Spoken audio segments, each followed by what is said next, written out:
श्री ब्रह्मचैतन्य गोंदवलेकर महाराज प्रवचन 10 मार्च। प्रपंचात स्त्रीने कसे वागावे। पती सेवा हाच आपला धर्म, प्रपंचाचे कर्तव्य हेच आपले सत्कर्म, अंतरी समाधान हेच आपले साधन। सर्वांनी राहावे सुखी, राम नाम नित्य घ्यावे मुखी। सर्व सुखाचा लाभ घर बसल्या मिळतो देव। कर्तव्य असावे तत्पर, मुखी नाम निरंतर। देहाने करावी सेवा, याहून दूजा लाभाचा नाही ठेवा। परमात्म्याने जे जे दिले ते ते त्याचे म्हणून सांभाळणे भले। त्या लोभात न गुंतवावे चित्त, हाच परमार्थ सत्य। नसावे कशाचे ज्ञान, वाटावे सदा घ्यावे रामनाम। प्रपंची राहावे समाधान, हेच भक्ताचे मुख्य लक्षण जाण। पतिव्रता साध्वी थोर थोर, त्यांचे करावे स्मरण, जे करील पुण्यवान।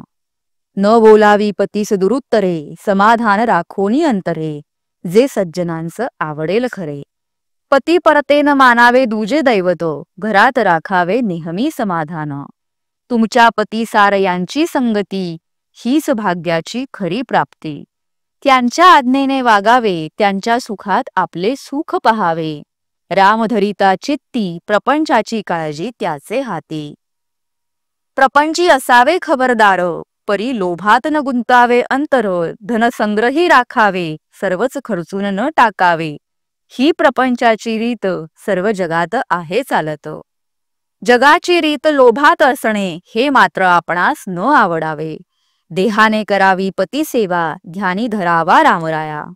त्याचा संसार उत्तम झाला, हाच आशीर्वाद माझा भला।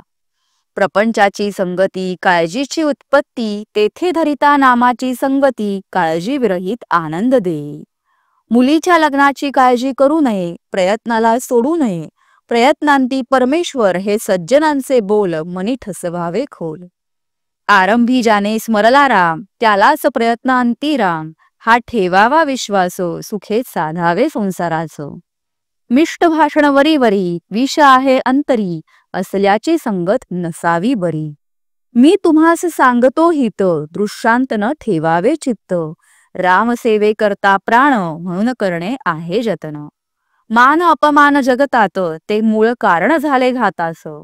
कोणतेही काम करीत असता, राखावी मनाची शांतता। अगदी व्यवहार बुद्धीने कामे करावी सर्वथा।